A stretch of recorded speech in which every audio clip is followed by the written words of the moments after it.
This holiday season, get ready to unwrap the most magnificent holiday homes with Homeworthy's 25 Days of Christmas. For the month of December, we'll take you inside the most heartwarming houses, decked out for the holidays in true festive fashion. From twinkling lights and elegantly trimmed trees to sparkling ornaments and cozy holiday charm, these homes capture the warmth, wonder, and beauty that make this season so special. So join us as Homeworthy celebrates 25 days of Christmas. The magic starts now. Raise your glass. Cheers! Merry Christmas! Happy holidays! You're watching Homeworthy, where we believe every home has a story. Hello Homeworthy, I'm Sara Austin. Welcome to my home here in Belfast, Ireland.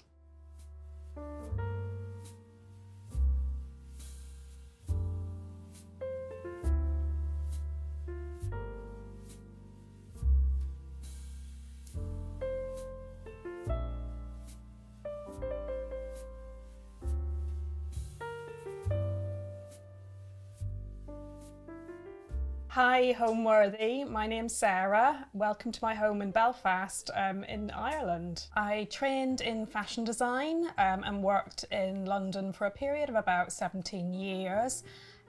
During that time, my husband and I renovated maybe 4 period properties. It wasn't something that we set about doing purposefully. We kind of just fell into it. We naturally have always had an affinity for period properties. It started with period apartments in London. By the time we left London, we sold our final home in Richmond in West London. Our choice to move back here to Ireland, at that point, we just had two young children, 2 little boys. And it really felt like a time in our lives where we wanted to step away, do something a little different, have more space to be by the seaside where we'd grown up, and to be able to leave our front door and to be able to take our boys wandering into the countryside. It felt like the right time for a pace change from our London lives. Working in fashion design, it was extremely creative. And certainly something that immediately on moving back to Ireland, I really missed having that buzz of working alongside other creatives, working with colour, working with pattern and textiles. And it was really something that I needed to find an outlet for here. To tell you a little bit more about the house itself, it's a double-fronted Victorian house. It was built in 1896, I think, so it's pretty old and it hasn't fallen down yet. So we set about really renovating the house. It was during lockdown, during COVID lockdown, and did as much as really we could by ourselves during that point. And I started posting about it on Instagram because I guess we arrived just before COVID. We didn't have time to build up a network, a support network around us here in Belfast. I began posting about it on Instagram and found that there was a whole network of other people just as passionate about period houses as I am. And really from there, I started getting inquiries about styling work, began working with magazines to style shoots for them. And it's really, my career has taken a different path as we've settled into the house here. So the two things have kind of run alongside each other in a really interesting and fluid way. So first off, shall we head on to the sitting room? This is our family room where we all gather at Christmas time around the fireplace. Come and have a look. This is our main family living room. We tend to use this a lot through the winter time. It's a really cozy place to get together as a family and sit by the fire. When we have parties through the winter time, it tends to be that everybody just radiates. If they're not in the kitchen, they'll be in here next to the fire. When we were renovating the room, one of the key things that we thought was a fireplace, the original fireplace, is just such a stunning feature that we really wanted to make something really special out of it. And to do that, We wanted to put the sofas at either side of the fire so that everybody, when they're in the room, they're not focusing on a TV or a window. Everyone is close to the fireplace. The other thing that we chose to do was to have the ottoman to the centre of the room as well. It's just a lovely, lovely centrepiece that draws your eye into that kind of central position in the room as well. The colour of the room, we've changed the colour a few times. At the minute, it's a colour called cardamom. It's like a greeny brown from Farrow and Ball. And we recently chose to take that colour further on up onto the ceiling in a slightly lighter colour, like a kind of two-tone colour drenching. I really love dark and moody colours where they kind of feel that they kind of envelope you in a way, they kind of cocoon you, and I really love that kind of that moody vibe in the sitting room. One of the really key things I think that runs throughout the house is that embracing those traditional kind of decor elements. The house is the age that it is. We wanted to kind of embrace that, look after that, nourish it, but at the same time introduce kind of our personalities and more modern, more contemporary kind of little details. Things like the gallery wall behind us and artwork that we've collected over the years that we've brought together, and it really did help to sort of drive the colour palette. I always tell people, have a look at your possessions, whether it's your wardrobe, the things that you've gathered, and that quite often will drive a colour palette in a room. Here we love our little ruffle cushions. We've made these recently out of fabric from an English heritage mill in Mankin that still weave their own cloth in the north of England. To me, when I've worked in fashion and textiles, it's really important to me, the background, where things have come from. On the walls as well, you'll see just across here that we've got a lot of framed textiles in the house. I find, because I love working with fabric, that often fabric framed feels just much more tactile. There's something, to me, more interesting than maybe a flat painting or a flat print.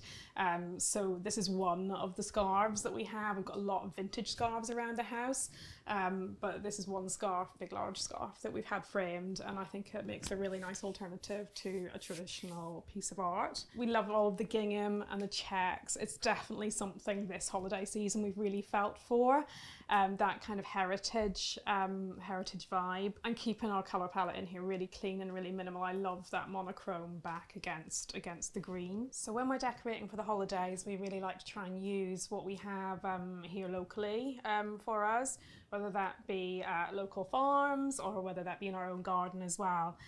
We're really lucky to have a few really old trees in the garden, and this year we have used some of the bay offcuts on the ottoman, styled up in this large urn. This season, and last indeed, everybody's really been talking about ribbons and bows for their festive decor. So we wanted to kind of highlight the kind of colours that we've gone for this year, the lovely tangerine and soft blue tones, tying little ribbons onto our bay stems just to give it a little bit of interest. We have our oranges that we have decorated with cloves in a really traditional way. I think, again, going back to that old kind of Victorian traditional style, something like that works really well in this house. Decorations, we don't tend to buy a lot of decorations in this house, but what we do is considered or unique kind of little item pieces that we find each year. This year, little things that I found were these amazing beaded birds and little duck decorations from my friend Alison's store, the old courthouse in Grey Abbey. She has a beautiful eclectic vintage and antique store. Our presents, we wrap lots of little gifts to dot around the ottomans. And so we used our wallpaper samples from Lucy Annabelle. They have this beautiful like willow design that they've got in a few different colourways, and we used that kind of repeated throughout the decor, and then carried that actually up onto the tree. I really, really love when Christmas can look quite handcrafted, homemade, made at home, things that make seasonal decor feel quite unique. There's no two the same, and you'll not find them anywhere else. This year we made all of these little paper wheels, little paper snowflake decorations, using just old wallpaper samples. There's a lot of wallpaper samples lying around this house, as you can imagine, and we use these to make our snowflake decorations for the tree. The other thing that I know a lot of people are talking about this year for the festive decor is fruit, like dried fruit, you know, strung into garlands or hung on trees.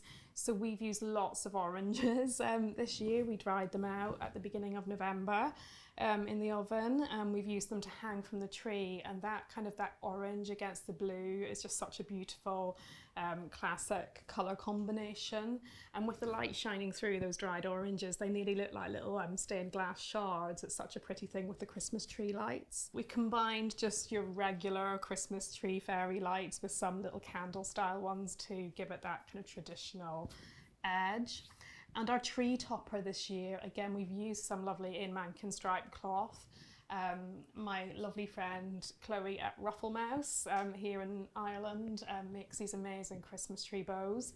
And this one in the blue just gives a really, I think, sort of contemporary edge. For the mantle garland, we tend to do a real mantle garland every year in this room and just refresh it in the run up to Christmas and the New Year. We've used a lot of offcuts actually from the Christmas trees themselves, so it's a great way to use that when you're cutting off those lower branches of your trees to reuse it somewhere else in your home. Beyond that, we've used like local willow. We have so much like lovely these long willow stems that are grown locally here. Lots of ivy, that actually some of it to keep it living throughout the season. We've still kept it just, it's nestled in there in its little pots. We've also we've gathered some eucalyptus. We've got a lovely, amazing local eucalyptus farm. When I went down there to get the eucalyptus, he also had these dried out, I think just weeds growing in the field, and I said, I think you're going to think I'm nuts, but please can I have some of those as well, because I just love that kind of, it looks like a kind of rare, like it looks like a hedgerow, that kind of feeling. It looks really natural and very raw. Before we left London, I actually trained part-time in floristry at Richmond Art School, and it's something that I just like to dabble in from time to time. So for me, like the run up to the holidays is a really great time to do that. I really enjoy that kind of creative outlet. Nearly everything in it is real. Some of the little berries are faux, as you can see, like the snowberries that we collected at the farm.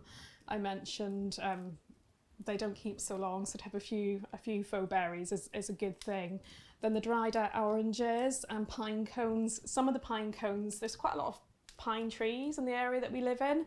So say if I'm walking to school or have walked to nursery with my children, we'd have a little game of picking up pine cones that we've gathered up a huge stack, and then those are used through our Christmas decor as well. So it's kind of fun to have all of those memories kind of linked into something that you create. The portrait over the fireplace, he gets a lot of attention on my social media feed. It was given to me by a company called Brook Pace Lascelles. They are based in London, and what they do is they create these amazing oleographs, they're called. So an oleograph, it's a technique of reproducing like Victorian oil paintings. So whilst he's not an original, just the detail and that kind of crackled texture that's on the painting is just so well done. So our dining room is all set. Our tablescape's ready for the holidays. Do you want to come and take a look with me?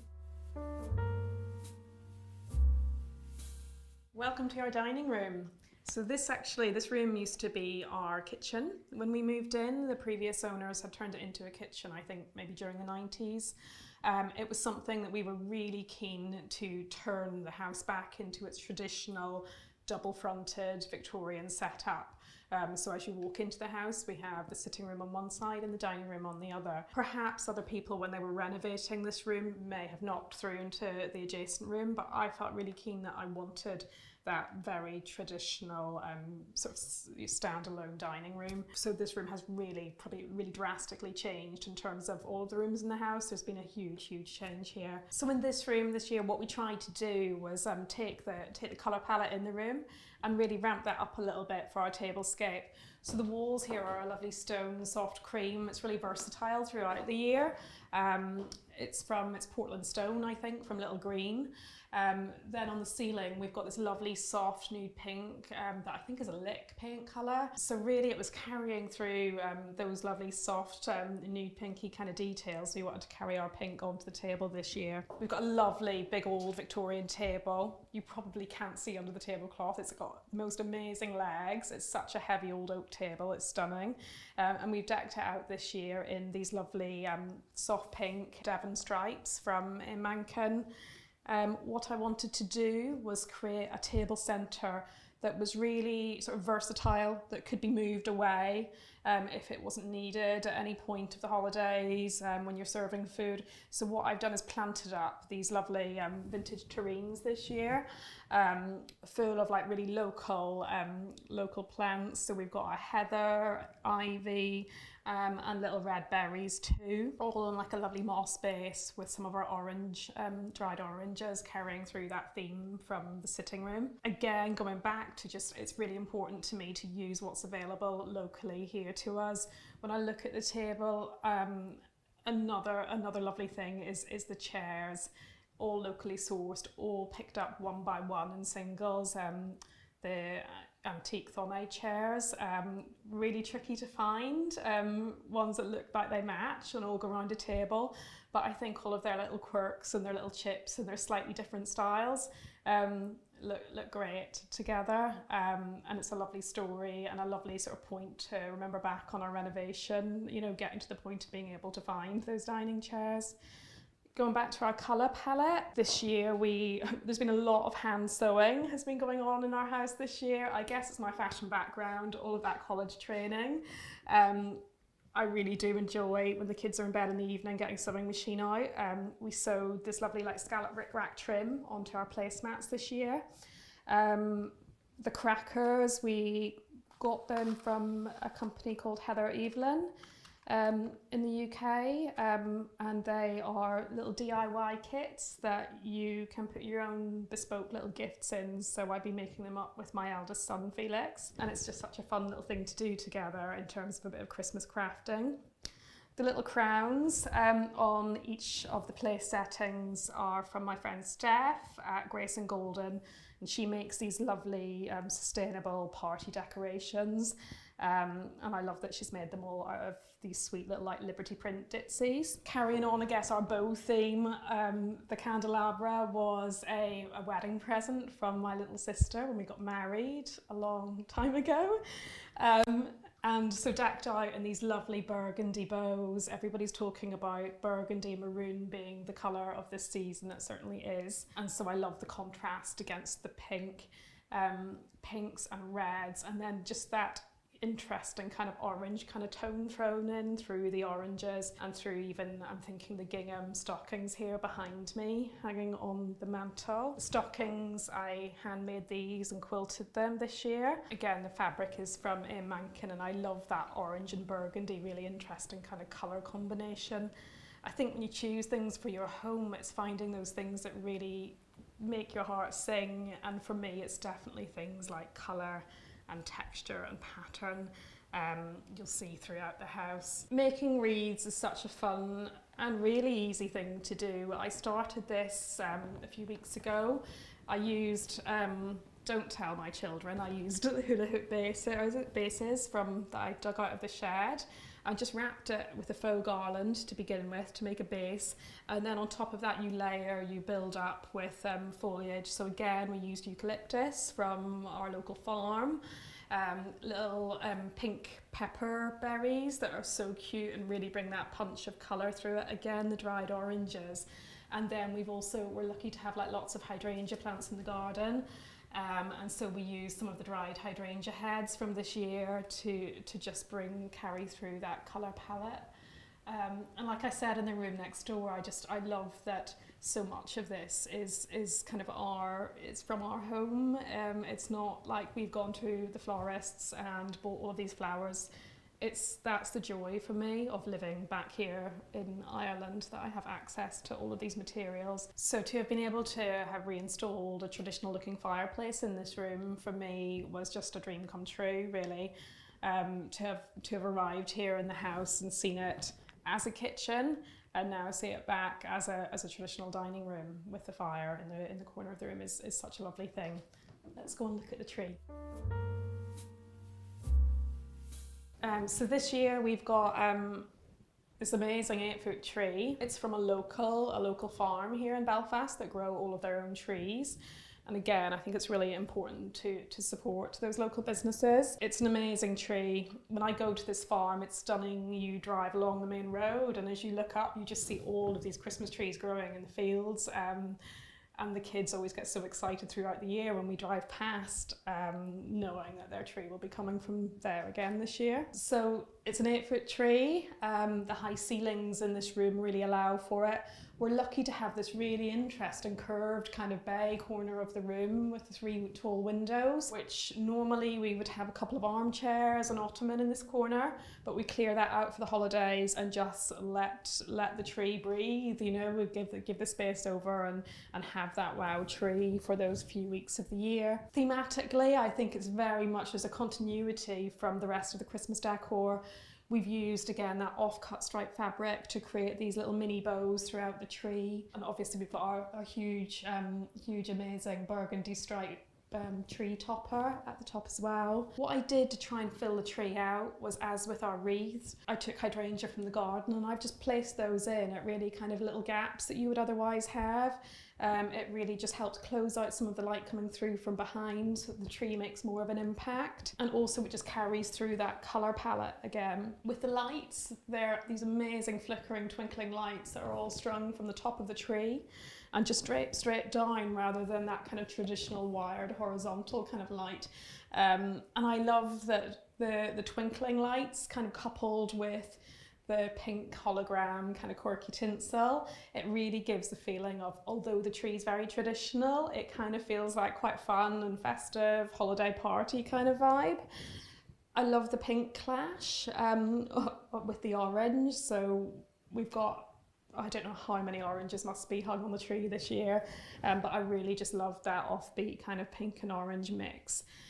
We've got lots of little handcrafted decorations through the tree, like the little ditzy ruffle heart, and also a lot of the decorations from this tree, they might look like they've been bought to match, but a lot of them are things that we've gathered up over the years, little glass decorations.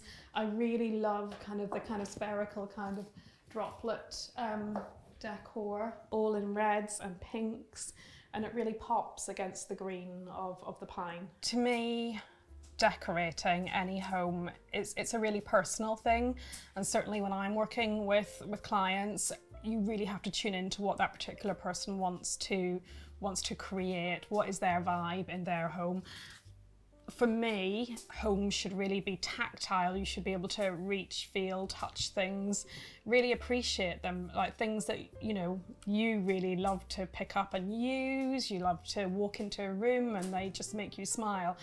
I think because I feel so passionately about that, decorating for the holidays, for any time through the seasons during the year, I think it's a really great way to truly get creative, to build on the things that you really love in your home. I certainly, when I'm decorating for Christmas, I don't deviate too far from the colour palettes and the style that I'm confident with and that I like. So it's really an expression of that and sort of pushing out there a little bit further forward. You know, obviously during the holidays, it's a great time to welcome people into your home. So to be able to bring people in and share that and just see the joy, I guess, that it brings people. I certainly know from my children, they've both got little Christmas trees in their room this year that they're desperate to put gaudy baubles on. And so it's just really exciting to see everybody's reactions to something that is creative and a little bit different. Shall we go through to the kitchen now and have a look? So welcome to our kitchen. The kitchen used to be really just like a living space really, and we knocked through a couple of the rooms, the utility room, into that living space at the back of the house to create this more traditional kitchen. So we worked with a local joiner who works single-handedly to craft the kitchen that we really wanted in quite a unique sort of space. It was important to us that all the details felt right, that it was crafted from, you know, like solid wood, and had all of the detailing, all of the sort of structure in place that could look like it was a kitchen that had been here forever, really. We chose all of the hardware ourselves. For anybody renovating a kitchen, I'd say find the right tradesman to work with you. My joiner here was happy to work with me and my messy sketches on A4 sheets of paper while we were developing the plan for the kitchen. So we chose a really dark green flower and bowl studio green for our cupboard and drawer fronts. The worktops, the work surfaces, our joiner made them for us out of wood and stained them into this dark finish, which, you know, feels a bit different than what is currently out there, but I love the moodiness kind of that carries through the rest of the house into the kitchen. On the splashbacks, we used these lovely marble tiles just to bring a bit of lightness through, so it wasn't all kind of flat and dark. Up onto the walls, we used a beige kind of lick paint that we carried up through the ceiling to kind of bring a feeling of continuity from the walls over onto the ceiling. The floor here carried through, the old dark parquet floor carries through from the hallway, and we've dressed this space with kind of terracotta, vintage kind of Persian style rugs, and just that pop of the terracotta kind of tones against that studio green, it really lifts the place. You can see all around the work surfaces, I didn't want the kitchen to feel too utilitarian in the way that we would use it, and so we've tried to kind of keep the shelving open and loose and fluid. Even around the extractor here, the extractor hood over the oven, we wanted to keep that really, really minimal. And all of the items that we've sort of sourced in here, a lot of them are vintage pieces, thrift shop finds, things that have been handed down really through the family as well. In terms of like the old stoneware pots, you find them like 10 a penny in Irish sort of thrift stores, charity shops. And I really love using them in a kind of, in a more interesting way to store our utensils. It's kind of nice going back to that thing that I have about being able to use something and it bringing you joy every time you use it. It's just so much more interesting than your average utensil pot.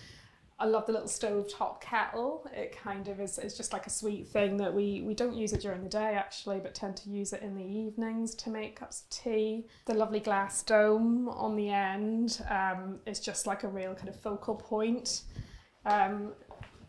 This little loaf I thought was so sweet. The loaf that we've got in here today, it's by a local bread maker called Jojo and the Dough, and she always she stencils on these little kind of snowflake like details with the flour when she finishes baking, and I just thought for our Christmas holiday decor this year it felt like such a little sweet kind of detail to take that right through onto the bread and the glass dome.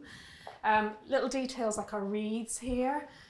Some of these decorations we have had for so long, and it's always fun to kind of find a new space in the house to put them. The wreath hanging over the cooker, the oven, again we've used bay that we picked from the garden. I wanted it to kind of have that kind of like foraged garden kind of local, you know, locally grown herb kind of vibe to it. Again, using those dried oranges, and then those kind of tonal like that chartreuse ribbon and the cream kind of rickrack trim just as a kind of centerpiece to the wreath as well. This year we've got a little Christmas tree in the corner of the kitchen as well. It's just really lovely when you walk through the hallway in the evening when the light's starting to go to have that little twinkle of the tree in the corner of the room. So at this time of year on the north coast of Ireland, it begins to get dark really early in the days. Something that for me, having moved back from London, I do feel like the days are darker here, and the need for lighting fires. And lucky that we have our open fireplaces here, the need to light a fire or to light those Christmas trees up, get your sparkly lights out. It's so much more needed, just the joy and the mood lift that kind of brings. Even within the house, aside from I think the festive decor, what we've tried to do is there's a lot of lights around the house. where yes, of course you've got your ceiling spotlights, but we've also tried to dot in like wall lights or like the pendant lights as well here. Our electrician did chuckle at me and say, how many lights do you need in a kitchen? But you know, I feel like it's really needed, and I love that you can kind of change your lighting at this time of year, you know, when it gets dark so early, that you can begin maybe early evening by putting on a few of the wall lights and then moving into the pendant lights at dinner time. So I think to kind of have that versatile use of lighting in a room is really, really important. I really love this opaline light that we bought from Pure White Lines. They're an amazing vintage and light business based in London. And they always do something really different, and I really like what they do, and I think that there's no reason why in a space like a kitchen you can't still have amazing lighting. So when we renovated the kitchen, we added in these large scale doors that open out onto the garden through the summertime. It's so lovely to be able to throw those doors right wide open, and you've just got this open out space onto the decking outside, and it really gets the sun in the evening at such a perfect little spot. And it does let so much light into the kitchen. We've got so many windows here. It's at the back of the house, so it can be quite dark, especially in the winter time. So it's lovely to have so much glass really in this space. Carrying on that feeling of bringing the outdoors in, when we chose the wallpaper for this little nook, we really wanted it to kind of carry through the big tall like pine trees that are right at the back of the garden, to kind of carry that through into that room to make it feel really seamless. So we chose this wallpaper from the House of Hackney, and I just am still as in love with it today as the first day that I saw it. It was the one for this space. I love all of the detailing in it. There's so much to sort of see close up. There's like little people nestled within the trees, and it's just really quirky and fun. This space we use a lot as a family. Our kids, our two boys, are still really young, just 5 and 8. So it's a great space for them to have their breakfast, to do homework, and for kind of casual kind of family dinner. We use this space a lot. The chairs, actually this table is another vintage table that we found. A lady was selling it from her old farmhouse.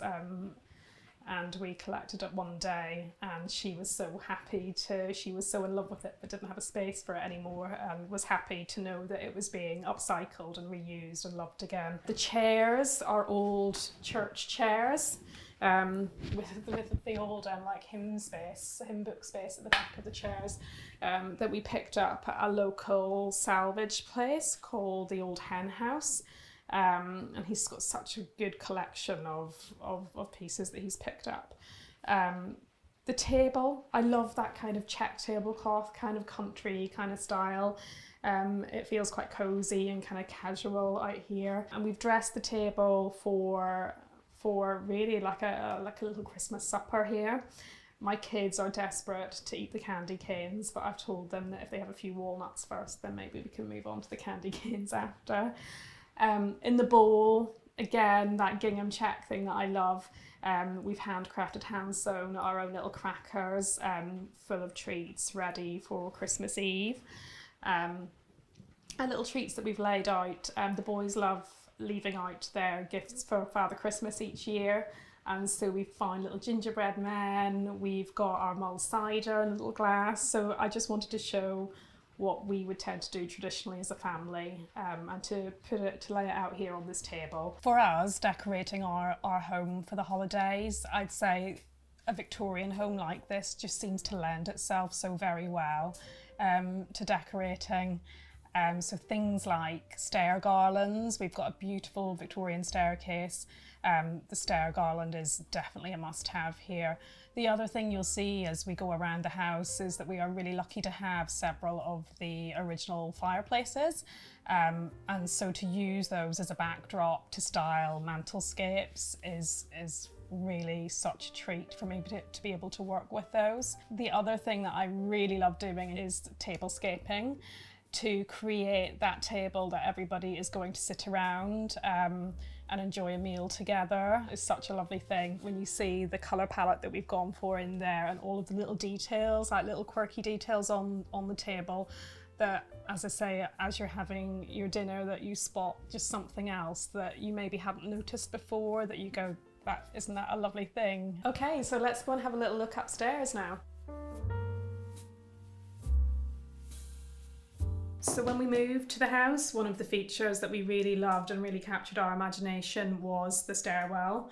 The original wood. It's just such a fantastic detail and is priceless in an old house like this. When we began renovating, we painted the stair rods and the steps in Farron Ball's downpipe, quite like a deep grey. And reinstated like the old stairwell runner and traditional brass rods on the stairs. This year for our garland, we wanted to keep things quite simple, but still going back to those kind of heritage checks through the bow that we've made for the front, and it's the first thing you see as you walk through the front door, and then through onto the paper, handcrafted paper decorations, all in this lovely tartan print as well. So we talked a little already about how home is a place for really celebrating kind of family and traditions. So we've used our staircase really to celebrate that a little bit with this gallery wall of old family pictures and some lovely original art as well. On the wall I've got photographs that I took in Kew Gardens and the glass houses there. I used to push my children around there in their prams when they were little. So it's a really meaningful place for me. I've got our wedding pictures of our children when they were younger, and some original art as well that was gifted to me by my mum. I'm not sure where she got it. I think it was a local artist that did it and passed it on to her. So really, really lovely things to celebrate here.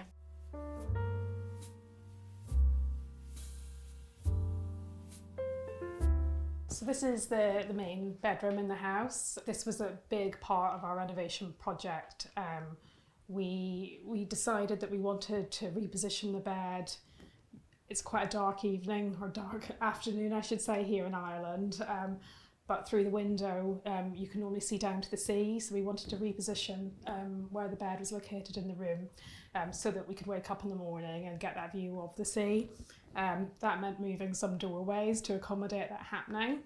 The other thing that we wanted to do was reinstate the original fireplace in this room. So we moved this fireplace from the adjacent smaller bedroom, but it's such a treat to wake up in the morning and have this as your view. So the artwork over the fireplace here, the frame is an old vintage one that I found and salvaged, but the print itself comes from a company called the Print Sisters Archive based in London. And what they do, it's really interesting, is that they find old vintage textiles and have created these limited edition prints out of those textiles, and their archive is amazing, and it's really worth looking at them. One of my little quirks from having worked in fashion and being surrounded with rails of clothes for years and years and the mess of it is I don't really like having lots of clothes and clutter in a bedroom. So although there's lots of lovely details here, we've tried to keep things quite calm and quite minimal, and that has meant taking over next door to use as a walk-in wardrobe, closet and ensuite area. Shall I show you what we've done?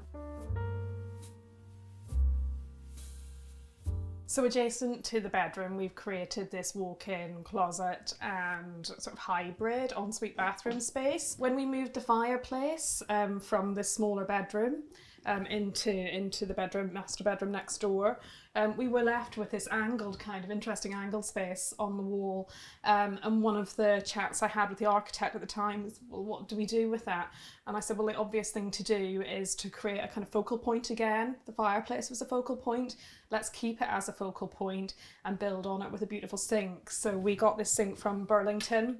It's a bit Art Deco in style, but I don't ever feel like everything has to exactly match.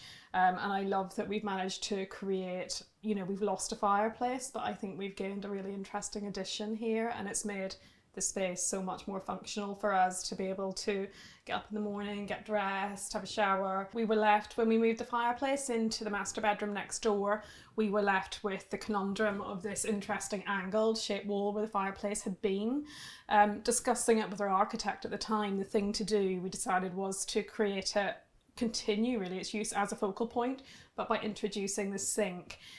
So the lovely wide sort of feature sink, we got this from Burlington Bathrooms. It's kind of Art Deco in style, but I never feel like everything has to exactly match. I just fell in love with it and the detailing when I saw it.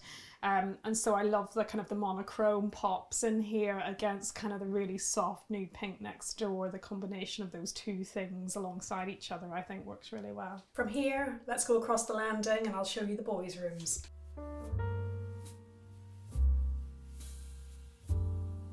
So this is my eldest son, Felix's room. He's just turned 8. This room is painted in Farrow & Ball's oval room blue. I really love that combination of the soft blue and the deep burgundy red in here. Lots of stripes again in this room. I love the little mouse artwork, and there's a lot of customization has gone on in this room. We painted the frame ourselves, and then the lovely ruffle mouse bow that we've added for Christmas as well. The tapestry on the wall is from Cotton Clara. It comes in a little kit and you can do them yourselves. My mum did this one for Felix when he was quite little. I love the pooky light shade in here. I just think it adds a bit of quirky kind of detailing. On his bed for Christmas we've added the Damson Matter stocking. I love that kind of traditional patchwork vibe. On his bed we've got the Matilda Gold anthropology cushions that have been all over social media actually this year. I love the patchwork quilt on the bed. I picked it up from a Japanese company and love that it just adds that kind of really kind of heritage look in this room. For the holidays we've added the lovely little Christmas tree on his little writing desk. This corner is just so sweet. I love the vintage map on the wall. Felix loves that his granddad actually used to work in mapping and travelled the world mapping different interesting places, and that kind of really harks back to that. Felix loves that. And just the wreath as well on the window, I just thought it adds like a lovely little festive detail in his room for the season. This is my youngest son's room, little Ralph. When I'm designing kids' rooms, it's a really joyful thing, it's a really playful thing. There's always lots of detail, lots of colour involved, lots of pattern, and I think Ralph's room really sings of that. On the walls we've used this lovely wallpaper from Lick. It's been hand drawn by the artist Joanna Munsey. And there's so much detail when you look close up at it. It's just so pretty and really fun. I think for a kid's room a lot of people were surprised that we chose to use this dark paper in here, but it's quite a big space and I think it really helps close the room in and keep it quite cosy. On his bed there's lots of detail here. The quilt is from Oliver Bonus. The patchwork detailing again carries through similarly to Felix's room. Lots of gingham. I love the ruffle cushions and the canopy over the bed. He really loves that and tends to hide behind it, and we have like little games playing doing that. Beside the bed we've got the mustard made locker, and we've just dressed it for the holidays with this little Christmas tree. Here next to me are these Cooper and Fred stockings that we picked up, again echoing that kind of patchwork detailing that carries through the room. Above his chest of drawers here, this was a thrift shop find that we've stripped back and repurposed. And his little book storage unit, the little house, it's such a cute detail. And this is actually a tea towel from Amuse La Bouche that we've had framed, obviously with his initial of his name. Okay, before we leave this room, I've got one last little corner to show you. On this side of the room we've created this little reading nook for Ralph, and this is one of actually my favourite books that I had as a child. And one of the really important things to me about decorating kids' rooms is just spurring on that sense of creativity and unleashing that imagination. And certainly as a child, I was encouraged to do that. This little book, this might make you laugh. I still think that there's so much inspiration in these illustrations, and you can really see how little Ralph's room reminds me, at least, of Town Mouse and the Country Mouse. Little Town Mouse here tucked into his quilt bed for the evening. My husband chuckles as well that when I'm creating tablescapes, here's Town Mouse's home that he's dreaming of. So yeah, I thought, let me see if I can find it for you. Here we are, tablescape of dreams right here. So I thought that would give you a little chuckle today, but just an insight as to how much creativity in a child's room I think is really important. So before you leave today, I just wanted to show you one final room in the house. This is our family room. This is where we spend a lot of time together, just my husband, my 2 young sons and I, through the festive period, through all times of the year in fact. This room we decorated quite recently. On the walls we used this lovely burgundy tone, it's called Ganache from Little Green, and we wanted to double drench the room. It's quite a dark room, it's on the north side, and we wanted to really embrace that kind of moody, dark atmosphere. Rather than painting the walls light, it felt better just to use the room and take that lighting kind of as it is. On the ceiling we used a colour called Mocky, really two-tone kind of pink vibe going on in this room. Between those 2 shades we've used this lovely harlequin border from Ottoline. I love the kind of contemporary edge that it gives the traditional panelling in here. For our festive decorations in here, the room's a lot smaller, so we wanted to scale things back. We have this little cute tree in the corner, and again that kind of handmade detailing that we've carried throughout the house continues in here. Lots of pink and burgundy bows on the tree this year, and lovely wallpaper snowflakes from our Lucy Annabelle sample paper. I really love the kind of toile detailing on this one, and again the droplet decorations. We've wrapped our presents beneath the tree in the same paper. I love the horse detailing on the far present over there. The garland here, as I said, it's much smaller in scale than what we've done in other rooms.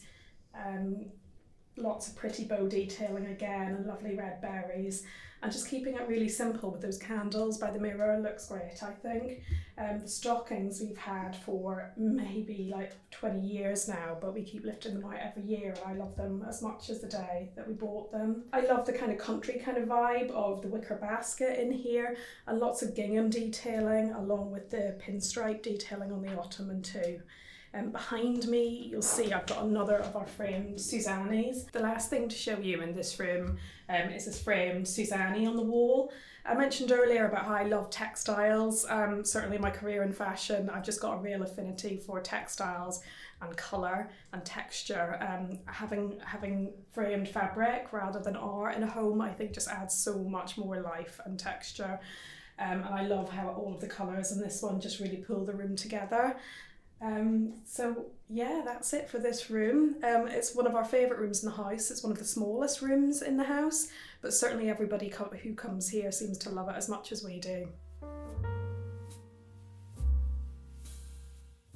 Home, for me, it's really about my children. It's creating a home. That's what the move to Ireland was all about. Was to create an environment where they had space to grow up and, appreciate their surroundings. For me, building a home is very much a picture of all of the things that you collect in your life. I spent 17 years developing trends for retail, fashion trends for retail. For me, a home is not about chasing another trend. It's about being yourself and being you. All of the items that you might have picked up on your travels, on work, business trips, things that your kids have made you, things that your parents have handed you down, things that your grandparents have given you. It's the sum of all of those things and being able to put them together and style them in a way that is meaningful to you and that you enjoy every day. And I have to say that this old house has given us the space and the resource to be able to do that. And that's home. Thank you, Homeworthy, for doing the home tour with me today. Have a lovely holiday and I hope to see you again soon. Thanks for watching. Be sure to go to homeworthy.com for exclusive content, shopping guides, and so much more.